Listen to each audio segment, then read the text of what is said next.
நண்பர்கள் அனைவருக்கும் வணக்கம். பற்றி எரியுது நண்பர்களே. நேபாளுடைய பிரதமராக இருக்கட்டும், அங்கே இருக்கும் அமைச்சர்கள் எல்லாம் தலை தெறிக்க ஓடி இருக்காங்க. தன்னுடைய பதவியை ராஜினாமா செஞ்சுட்டு ஆள விடுறா சாமி அப்படின்னு சொல்லி தப்பிச்சு ஓடி இருக்காங்க. அதே போல நேபாளத்துல இப்படி ஒரு பிரச்சனை நடக்கிறதுனால நம்முடைய இந்திய எல்லையில பாதுகாப்பு அதிகரிக்கப்பட்டிருக்கு. நேபாள லேட்டஸ்டா என்ன நடந்துட்டு இருக்கு அப்படியே நீங்க நியூஸ் எல்லாம் இப்ப போய் பாத்தீங்க அப்படின்னா மிகப்பெரிய அளவுல போராட்டம் நடந்துட்டு இருக்கு நண்பர்களே. அதனால அதனுடைய அப்டேட்டை தான் நம்ம இந்த வீடியோல தெரிஞ்சுக்க போறோம் நண்பர்களே. அதனால கடைசி வரைக்கும் பாருங்க. அதுக்கு முன்னாடி நம்முடைய சேனலை சப்ஸ்கிரைப் பண்ணாம பாக்குறீங்கன்னா மறக்காம சப்ஸ்கிரைப் பண்ணிக்கோங்க. புதுசா நம்முடைய வீடியோ பார்த்துட்டு இருக்கீங்கனாலும் கீழே இருக்கும் சப்ஸ்கிரைப் பட்டனை தட்டி அந்த பெல் ஐகானை கிளிக் பண்ணிக்கோங்க. அதே போல நம்முடைய ஃபேஸ்புக், இன்ஸ்டாகிராம் பேஜ் ஃபாலோ பண்ணலனாலும் கீழே லிங்கை கொடுத்துருக்கேன், தவறாம ஃபாலோ பண்ணிக்கோங்க. அண்டை நாடான நேபாளத்தில் ஃபேஸ்புக், இன்ஸ்டாகிராம், யூடியூப் உள்ளிட்ட 26 சமூக வலைதளங்கள் தடை செய்யப்பட்டதை எதிர்த்து இளைஞர்கள் கடும் போராட்டத்தை நேற்று தொடங்கினாங்க. இந்த போராட்டம் இப்போ வன்முறையாக மாறி இருக்கு. அரசியல்வாதிகளுடைய வீடுகளுக்கு தீ வைக்கப்பட்டு வரும் நிலையில அந்த நாட்டுடைய பிரதமரும் இந்தியாவுக்கு எதிரான நிலைப்பாடு கொண்டவருமான KP சர்மா ஒலி தாத்தா தன்னுடைய பிரதமர் பதவியை ராஜினாமா செஞ்சிருக்கிறாரு.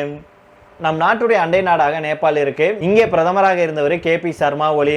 இவர் நம்முடைய நாட்டுக்கு எதிரான நிலைப்பாடு கொண்டவர்.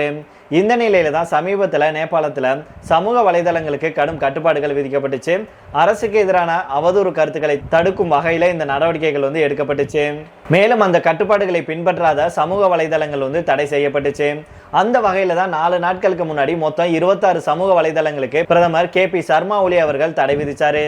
இதுல இளைஞர்கள் அதிகம் பயன்படுத்தும் ஃபேஸ்புக், இன்ஸ்டாகிராம், எக்ஸ், யூடியூப் உள்ளிட்ட சமூக வலைதளங்களும் அடங்கும். இந்த சமூக வலைதளங்களுடைய தடைக்கு இளம் வயதினர் கடும் எதிர்ப்பு தெரிவிச்சாங்க. நேற்று நேபாள் தலைநகர் காத்மண்டுவில் பல ஆயிரம் பேர் ஒன்றாக திரண்டு போராட்டம் நடத்தினாங்க. இந்த போராட்டம் வன்முறையா மாறுச்சு.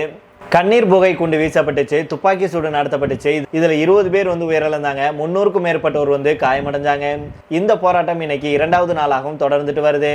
காத்மண்டுவில் மட்டும் நடந்த போராட்டம் நாடு முழுவதும் பரவ தொடங்கியிருக்கு. இப்போ ஒவ்வொரு இடத்துலையும் இருக்கும் அரசியல்வாதிகளுடைய வீடுகள் சூறையாடப்பட்டு தீ வைக்கப்பட்டு வருது. இதனால நேபாள் பற்றி எரியுது. அதே போல போலீஸும் ராணுவமும் கலவக்காரர்களை கட்டுப்படுத்த முடியாம திணறாங்க. மேலும் போராட்டக்காரர்கள் KP சர்மா ஒலி ராஜினாமா செய்ய வேண்டும்.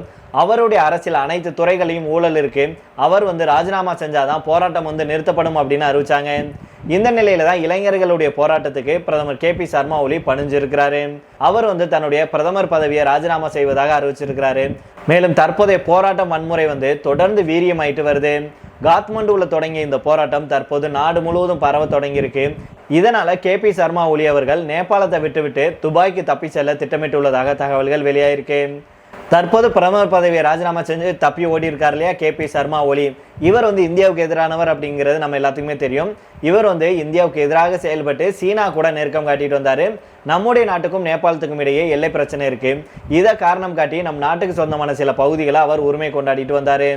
உத்தரகாண்ட் மாநிலம் காலப்பாணி மற்றும் அதை சுற்றிய இடங்களுக்கு சொந்தம் கொண்டாடினாரு. அந்த பகுதியை நேபாள் நாட்டுடைய வரைபடத்தில் இணைச்சு மேப்பையும் வெளியிட்டாரு. காலாப்பாணி மட்டுமில்லாம லிப்பு லேக், லிம்பியாதுரா ஆகிய பகுதிகள் சுகவுலி ஒப்பந்தத்தின்படி நேபாளத்துக்கு சொந்தமானது அப்படின்னு தொடர்ந்து சொல்லிட்டு வந்தாரு. அது மட்டும் இல்லாம ராமர் இந்தியாவில் பிறக்கல, அவர் நேபாளத்துல பிறந்தவர். நேபாளத்துடைய அயோத்தியாபுரியில தான் ராமர் பிறந்தாரு. இந்தியாவில் இருக்கும் உத்தரப்பிரதேச மாநிலம் அயோத்தியில ராமர் அவர்கள் பிறக்கல அப்படின்னு தொடர்ந்து சர்ச்சையை கிளப்பியிருந்தாரு. இந்த நிலையில தான் தற்போது அவர் தன்னுடைய பதவியை ராஜினாமா செஞ்சுட்டு தப்பி ஓடி இருக்கிறாரு. இப்படி நேபாளுடைய பிரதமர் மட்டும் பதவியை ராஜினாமா செஞ்சுட்டு ஓடல, அங்கே இருக்கும் அரசியல்வாதிகள் முதற்கொண்டு எல்லாருமே தப்பிச்சு ஓடி இருக்காங்க. அதாவது இனிமேலும் அரசுக்கு ஆதரவாக இருக்க முடியாது அப்படின்னு சொல்லி அங்கே இருக்கும் அமைச்சர்கள் ராஜினாமா செஞ்சுட்டாங்க. அந்த நாட்டு பிரதமரும் ராஜினாமா செய்துவிட்ட நிலையில தான் அங்கே குழப்பமான சூழல் ஏற்பட்டிருக்கு. மேலும் KP சர்மா ஒலி இருக்கார் இல்லையா, அவர் சமூக வலைதளங்களுக்கான தடை உத்தரவு வாபஸ் பெறப்பட்டதால் மக்கள் போராட்டங்களை கைவிட வேண்டும் அப்படின்னு அவர் சொல்லியிருந்தாரு. ஆனா அதெல்லாம் நாங்க ஏத்துக்க மாட்டோம் அப்படின்னு சொல்லி போராட்டக்காரங்க மறுத்துட்டாங்க. சர்மா ஒலி ராஜினாமா செய்ய வேண்டும் அப்படிங்கிறத வலியுறுத்தி போராட்டத்தை தொடர்ந்தாங்க.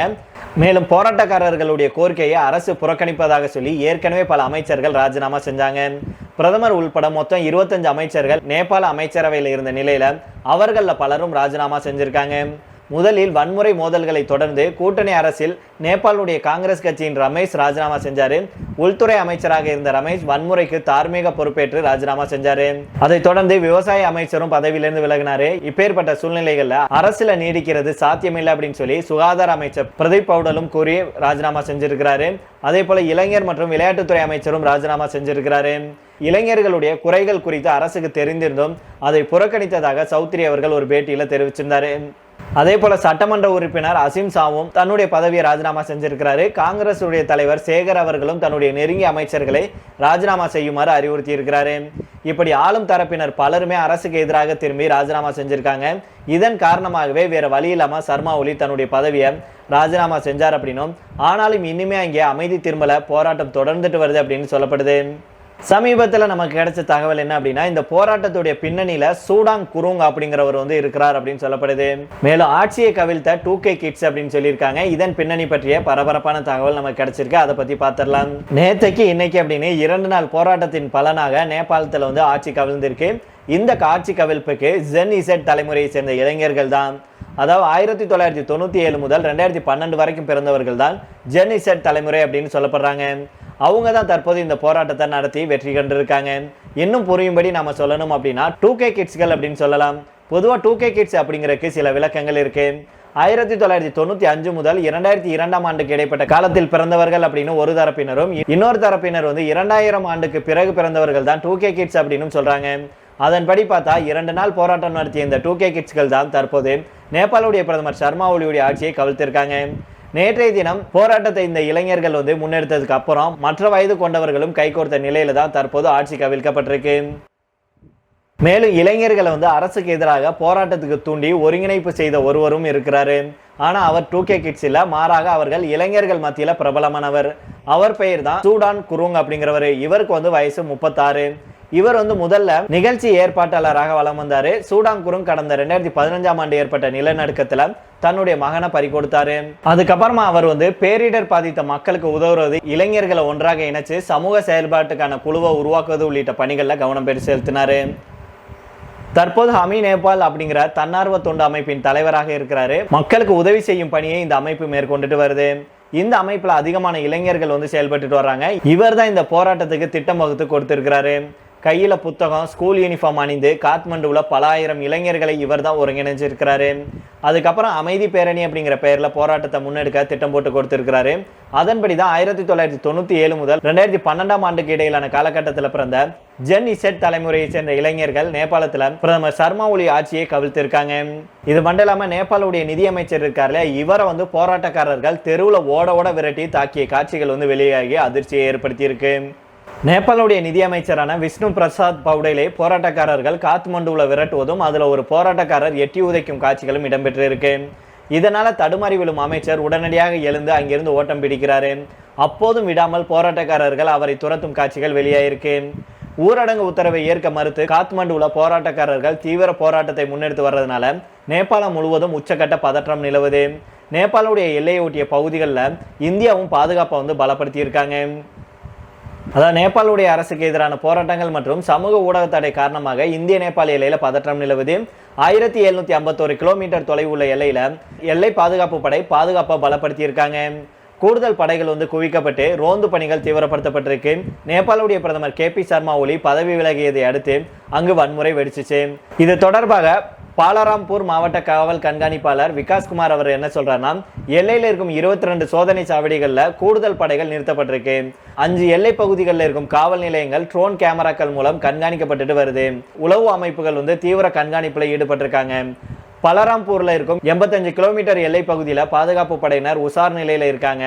போலீசார் மற்றும் SSP வீரர்கள் இணைந்து ரோந்து செல்றாங்க. ஆபரேஷன் கவாச் குழுக்கள் எல்லை தாண்டிய நடமாட்டத்தை கண்காணிச்சுட்டு வர்றாங்க அப்படின்னு சொல்லியிருக்காங்க. சரி நண்பர்கள், இதோட நம்ம இந்த வீடியோ முடித்துக் கொள்ளலாம். இதை பற்றி உங்களுடைய கருத்துக்களையும் கீழே உள்ள கமெண்ட் பாக்ஸில் சொல்லுங்க. மீண்டும் நாளை வேற ஒரு செய்திகளுடன் உங்களை சந்திக்கிறேன். நன்றி, வணக்கம்.